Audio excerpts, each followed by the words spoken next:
Super Mario Galaxy, Michael, Toy Story 5, El Diablo Viste a la Moda 2, Obsession, El Día de la Revelación, Backrooms y muchas otras grandes películas del año tienen una misma cosa en común. Ninguna es tan buena como Proyecto Salvación / Proyecto Fin del Mundo para mis paisanos latinos, o como fue bautizada desde su origen, Project Hail Mary. Pero antes de empezar con nuestra reseña, vamos a situarnos primero en el tablero. Hollywood está atravesando uno de sus momentos más defensivos de la última década. La fusión pendiente entre Paramount y Warner Bros. Discovery terminó instalando en los estudios un miedo muy concreto. Menos estrenos, menos riesgos, menos espacio para lo original y explotando franquicias súper reconocibles. En este contexto de contracción, la apuesta razonable y la que cualquier consejo directivo aprobaría sin pensárselo es alguna secuela, un reboot o cualquier universo compartido que ya trae consigo su propia audiencia. Y sin embargo, la película más comentada y recordada en lo que va del año no tiene superhéroes en su libreto ni se trata de alguna franquicia. Tiene en cambio a un profesor de secundaria que nunca quiso ser astronauta y a un alienígena con forma de roca que no habla nuestro idioma. Esa es la paradoja que sostiene todo este análisis, y conviene dejarla planteada antes de tocar un solo fotograma de la película. En el año en que Hollywood más necesitaba jugar a lo seguro, lo que ganó fue precisamente lo contrario a lo seguro. Algo que termina pasando porque Project Hail Mary consigue salvar lo que el cine comercial estuvo olvidando poco a poco, recuperar la capacidad de maravillar al espectador. Nos conviene también que seamos honestos sobre el listón que esta producción se puso a sí misma, porque no estamos frente a un proyecto modesto. Es una superproducción de escala IMAX, con presupuesto de blockbuster, dirigida por un dúo que llegaba de 2 décadas construyendo éxitos a partir de premisas que sobre el papel sonaban a fracaso garantizado, y escrita por un guionista que ya había demostrado una vez antes que sabe convertir la ciencia pura en una aventura espectacular sin traicionar ni la ciencia ni la aventura. El objetivo era recuperar el asombro genuino del género, apostar por la interpretación física por encima de la sustitución digital y sostener una historia de extinción planetaria sin perder la calidez humana en el proceso. Ese es el contrato que la película firma con el espectador desde el primer tráiler, y ese es también el contrato que esta crítica va a exigirle que cumpla. Project Hail Mary no le gana al sistema de franquicias por chiripa ni por azar, gana en su propio terreno, con sus propias herramientas, la gran escala, el espectáculo, un tercer acto extendido, una promesa de asombro, pero invirtiendo la lógica que ese sistema normalmente aplica. Donde el blockbuster contemporáneo tiende a explicarlo todo y resolver con disputas los conflictos, esta película elige hacernos descubrir y elige también resolver el conflicto con la cooperación. Esta inversión queda sostenida con mucha disciplina durante más de 2 horas y es lo que convierte a una historia sobre un profesor y una roca viva en el fenómeno cinematográfico más difícil de superar de todo el 2026.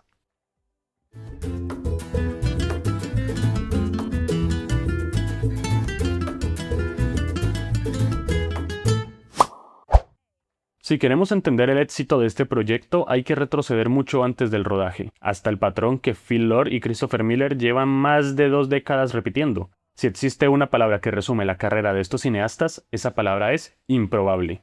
Lluvia de hamburguesas no debía funcionar, era una premisa infantil sacada de un cuento cómico.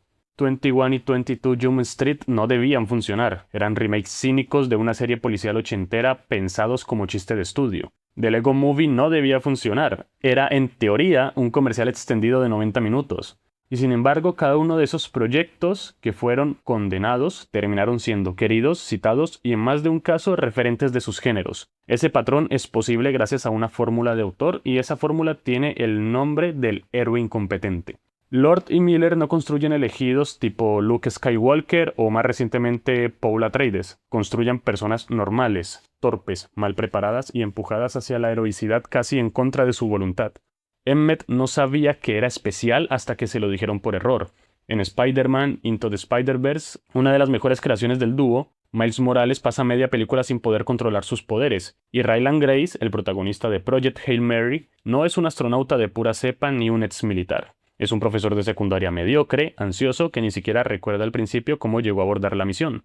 Esta decisión es dramatúrgica en el sentido más estricto de la palabra. El carácter real de un personaje está presente en las decisiones que toma bajo presión, y un personaje que empieza siendo capaz no tiene margen para rebelarse, porque ya llega preparado al problema. Por su parte, un héroe incompetente es pura presión dramática desde el primer minuto. Toda decisión que tome es una revelación de su carácter. Así se evita confirmar información que ya se sabía de él. Ahí entra la segunda parte de la fórmula, y esa es la más malentendida: el humor. Algunos critican de manera superficial que Lord y Miller meten chistes para aliviar la tensión. Dicen que el chiste les resta solemnidad, que el tono ligero traiciona la gravedad del tema. pero esa, al menos para mí, es una lectura equivocada. El humor en su cine no es una válvula de escape, es una herramienta de acercamiento íntimo que se activa antes de que llegue el drama, no después. Nos reímos con Grace para conocerlo como persona antes de necesitar que nos importe como un personaje que está en riesgo. Es una construcción de empatía. Para cuando la película quiere que nos preocupemos por su destino, ya lo conocemos, ya lo queremos, ya invertimos suficiente tiempo en él sin haberlo decidido conscientemente. Ese es el motivo por el que la crítica contra ambos directores resurge con esta película y vuelve a estar, para mí, mal dirigida. No es que el humor le reste peso al dilema de una amenazante extinción planetaria. Es que el humor es el mecanismo por el cual esa amenaza termina doliéndonos a título personal y no solo de manera abstracta. En este juego de creatividad se suma la firma de Drew Goddard, el guionista de la película, que cuenta con una especialidad muy concreta y poco común. Goddard convierte la ciencia pura en una aventura comprensible sin infantilizarla en el proceso. Tampoco es la primera vez que resuelve ese problema con un material de Andy Weir. Ya lo había hecho con The Martian, ganándose por ello una nominación al Oscar. Goddard entiende una cosa que muchos guionistas de ciencia ficción pasan por alto. Respecto a Project Hail Mary, la audiencia no necesita entender la física de la astrofagia, solo debe entender por qué a Grace le importa resolverla. Traduce ecuaciones matemáticas en apuestas cargadas de sentimiento y ese es el trabajo completo que todo guionista debe cumplir según el manual. La ciencia no es el contenido de la escena, es apenas el pretexto. Por eso las comparaciones con obras como 2001, Una Odisea en el espacio, Jurassic Park, Encuentros en la tercera fase, Arrival, Interestelar o la misma The Martian resultan mucho más pertinentes de lo que parece. Todas esas películas pertenecen a épocas, estilos e incluso sensibilidades distintas, pero comparten una misma convicción. Y el asombro surge cuando el espectador descubre el mundo al mismo ritmo que sus personajes. Ninguna de ellas convierte el misterio en un obstáculo que deba eliminarse lo más rápido que se pueda. Al contrario, comprenden que la curiosidad sostenida es una herramienta mucho más poderosa que la sorpresa puntual. La sorpresa desaparece apenas termina la escena, pero la curiosidad permanece viva durante toda la película.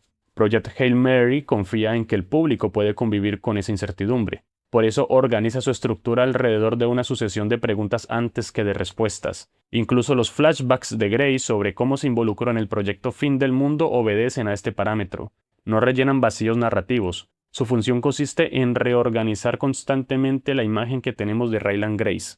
Cada regreso al pasado le da un significado nuevo al presente y nos obliga a reinterpretar lo que creíamos comprender del personaje. Estos saltos temporales transforman nuestra percepción sin recurrir a giros artificiales ni a revelaciones diseñadas solo para impactar. Esa misma filosofía de autor se traduce físicamente en las decisiones tomadas en el suelo del set. Antes de rodar un solo plano en el espacio, Lord y Miller prescindieron de la pantalla verde para construir en su lugar el interior completo de la nave como una estructura física real, navegable y tocable. Aquí me toca ser claro para no caer en la mentira publicitaria, ¿no? La película sí tiene miles de tomas con efectos visuales. El espacio profundo no se filmó en un estudio en Londres, pero el entorno inmediato del actor, que son los paneles, los pasillos, los instrumentos que Grace manipula minuto a minuto, existían físicamente antes de que la cámara los capturara. La actuación no consiste en simular emociones, sino en reaccionar genuinamente ante circunstancias reales. El actor que finge sentir algo frente a un vacío verde está, en el mejor de los casos, indicando una emoción, no viviéndola. Ryan Gosling no tuvo que imaginar el peso del aislamiento dentro de una nave. Él caminó por ella, chocó con sus paredes, escuchó el eco de su propia voz en un espacio construido. La cámara entonces no está capturando una actuación sobre un fondo que se añade después, está capturando una reacción verdadera a un entorno verdadero. Esa diferencia aparentemente mínima es la que separa una interpretación correcta de una que el espectador siente en el cuerpo antes de entenderla con la cabeza. La misma lógica, exactamente la misma lógica, rige la decisión más arriesgada de toda la producción: construir a Rocky, el alienígena coprotagonista, como un títere practicado en vivo en vez de generarlo enteramente digital. Justo cuando estamos siendo dominados por la inteligencia artificial generativa y el CGI de bajo costo dentro del cine, hacer la apuesta por un titiritero en el set y haciendo presencia tangible frente al actor durante meses de rodaje es casi una postura ideológica dentro de la industria.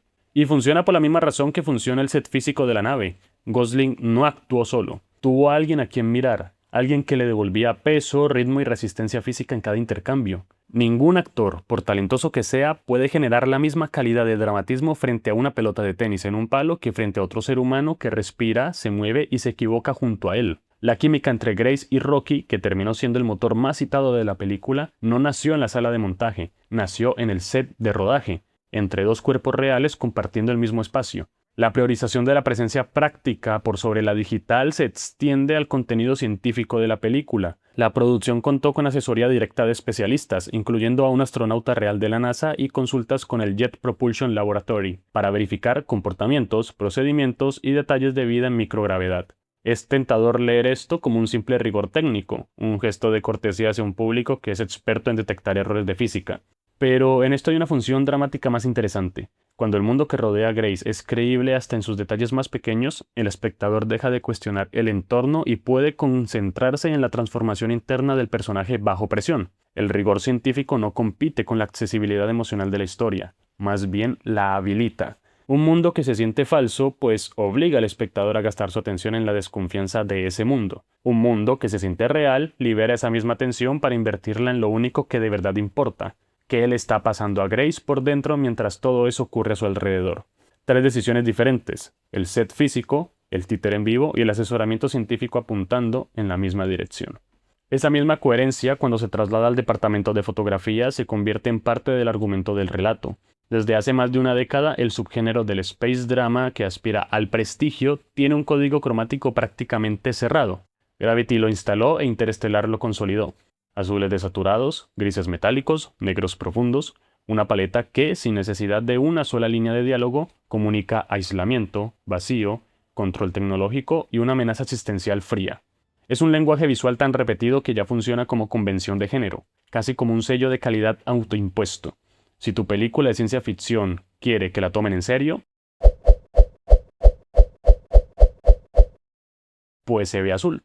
Project Hail Mary rompe con ese código de manera deliberada para que la fotografía deje de ser estética pura y empiece a ser un trabajo mucho más narrativo.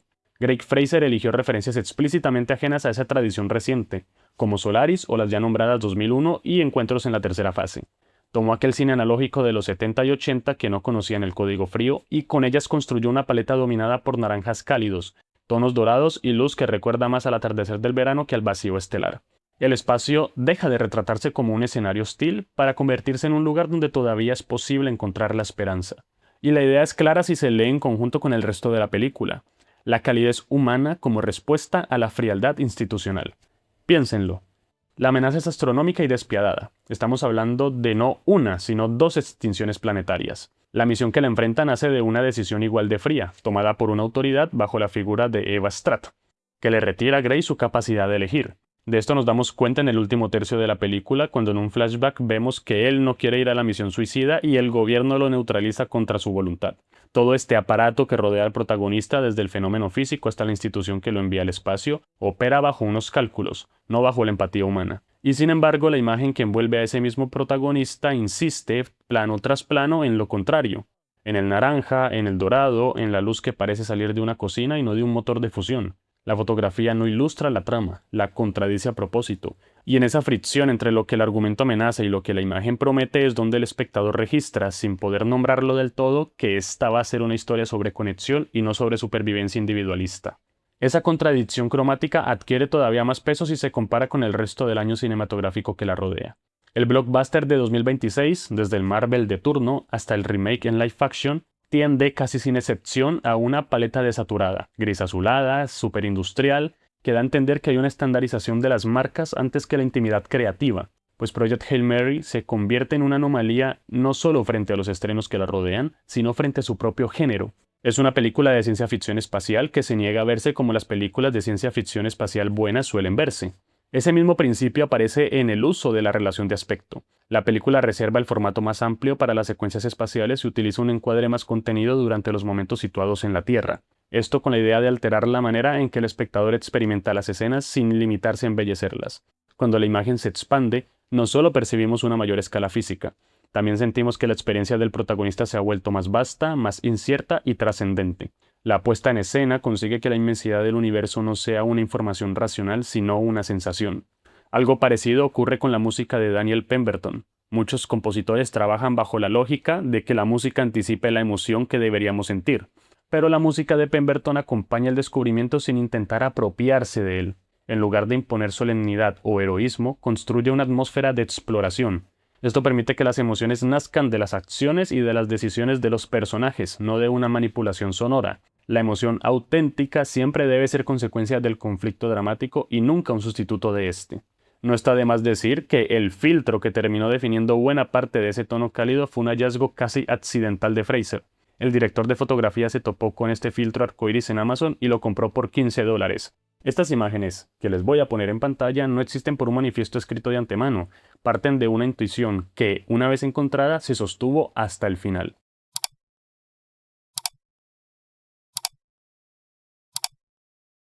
Hay otro motivo por el que Project Hail Mary consigue ser analizada más allá de sus virtudes cinematográficas, y ese es el contexto en el que apareció. El estreno de esta película no podía ser más adverso. 2026 encontró a Hollywood en modo defensivo. La fusión pendiente de la que les hablé al inicio entre Paramount y Warner Bros. Discovery instaló un temor sobre una reducción todavía mayor de estrenos amplios en cartelera, en un momento donde ese número llevaba ya una década en caída. En este escenario de reducción, la lógica de estudio sería disminuir el riesgo, no aumentarlo, y una superproducción de escala IMAX sin precuela y sostenida enteramente por un elenco y una premisa original era, sobre el papel, exactamente el tipo de apuesta que ese contexto debía castigar. Pero no lo hizo. Los números son la evidencia de que el público sí responde cuando se le ofrece asombro. La película abrió con $80.6 millones en Estados Unidos y según reportes especializados es apenas la segunda producción no secuela y no franquicia en abrir con esa cifra o más en el país durante la última década, después de Oppenheimer. Pues cerró con más de 300 millones globales, se convirtió en la producción de mayor recaudación en la historia de Amazon Metro Golden Mayer Studios y sostuvo caídas de taquilla en su segunda semana notablemente menores a las de las otras superproducciones espaciales comparables.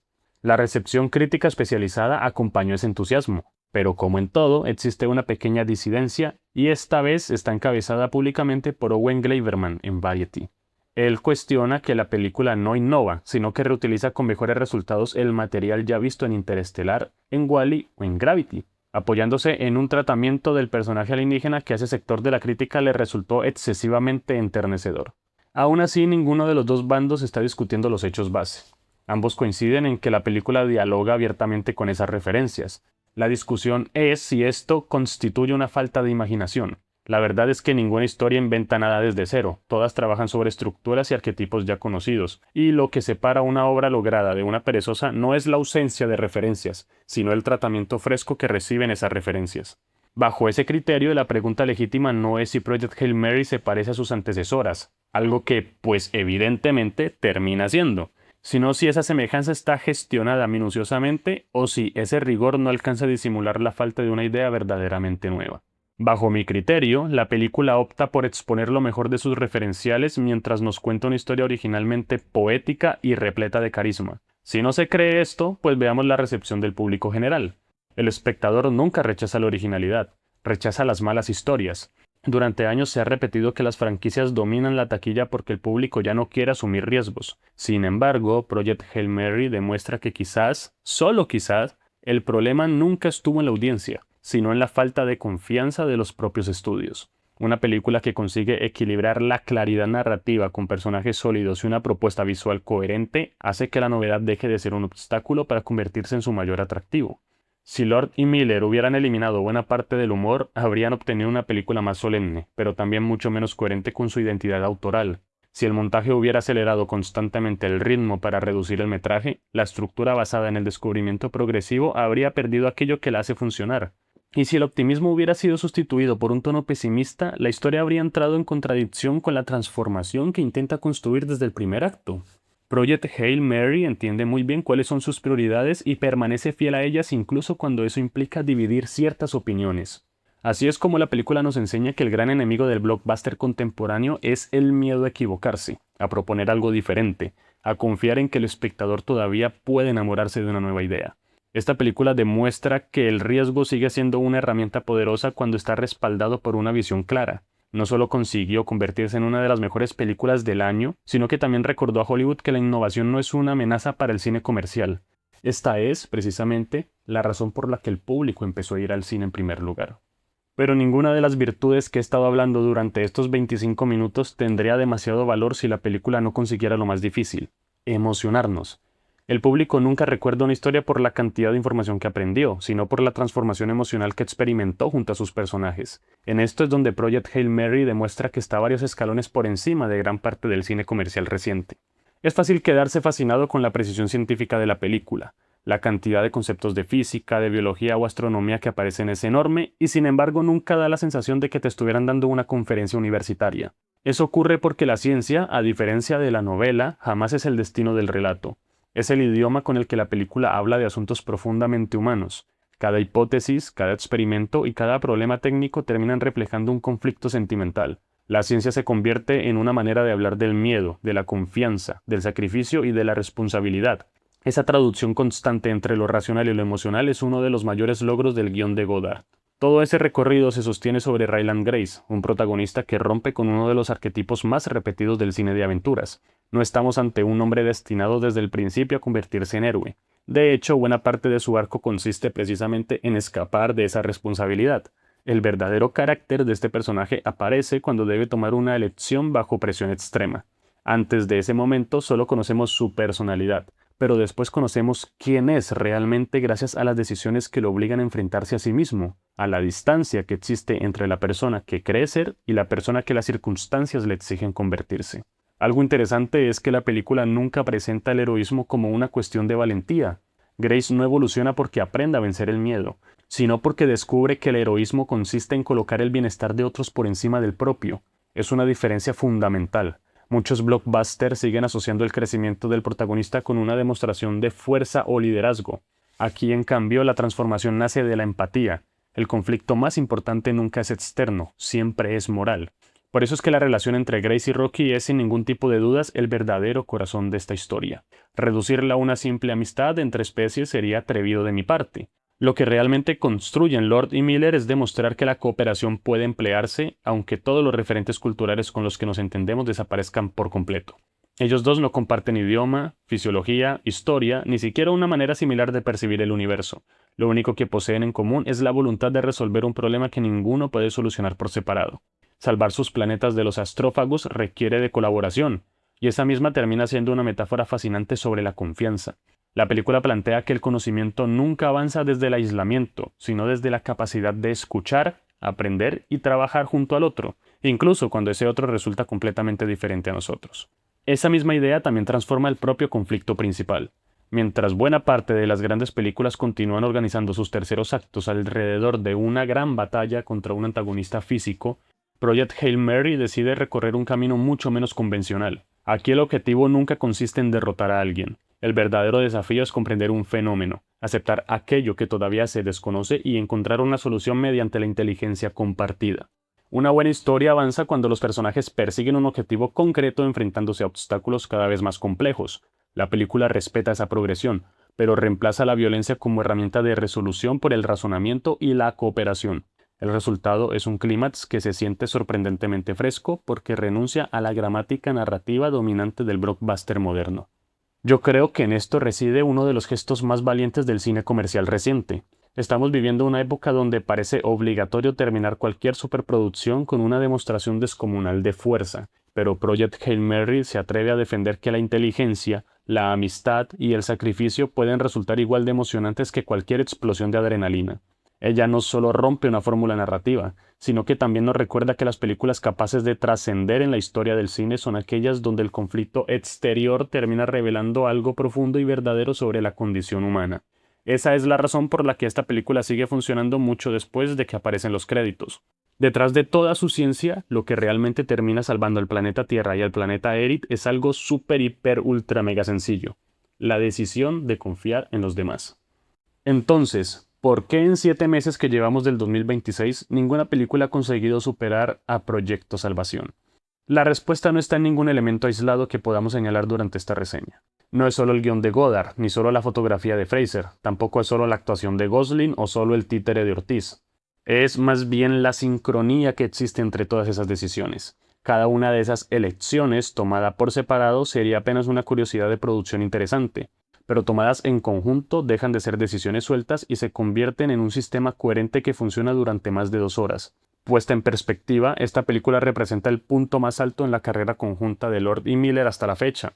el momento en que su fórmula, la del héroe incompetente, el humor como puerta de entrada emocional y la fe casi terca en la cooperación, finalmente encuentra la escala necesaria para desplegarse sin las limitaciones de la comedia o la animación que definieron gran parte de sus obras previas. Y dentro del género de la ciencia ficción espacial se gana un lugar propio no por superar técnicamente a sus referentes evidentes, sino por encontrar un ángulo que ese linaje de películas rara vez se había atrevido a explorar, el de la amistad interespecie construida sin un idioma común. Esta es una de esas películas que consiguen recordarme por qué me enamoré del cine.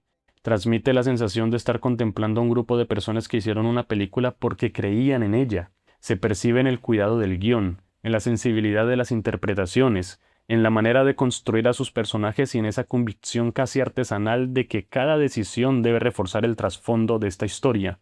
Son películas que más allá de disfrutarse te acaban inspirando. Te hacen salir de la sala pensando que todavía vale la pena escribir historias, dirigir películas o perseguir la ilusión de contar algo que merezca ser compartido. Quizá por eso me resulta imposible terminar esta reseña hablando únicamente de Project Hail Mary. En realidad, también estoy hablando del estado del cine comercial. Si el futuro de los grandes blockbusters se parece más a esta película que a la producción industrial repetidora y explotadora, pues entonces creo que el cine no tiene absolutamente ningún problema de supervivencia. Lo único que necesitaba era volver a confiar en lo que siempre lo ha hecho especial, la capacidad de maravillarnos. Y con eso les dejo la pregunta abierta para la caja de comentarios, porque me interesa saber sus opiniones. ¿Creen que Project Hail Mary también es hasta ahora la mejor película del 2026? ¿O hay algún otro estreno de este año que les haya provocado un asombro similar? Los estaré leyendo. Muchas gracias y bendiciones a todos.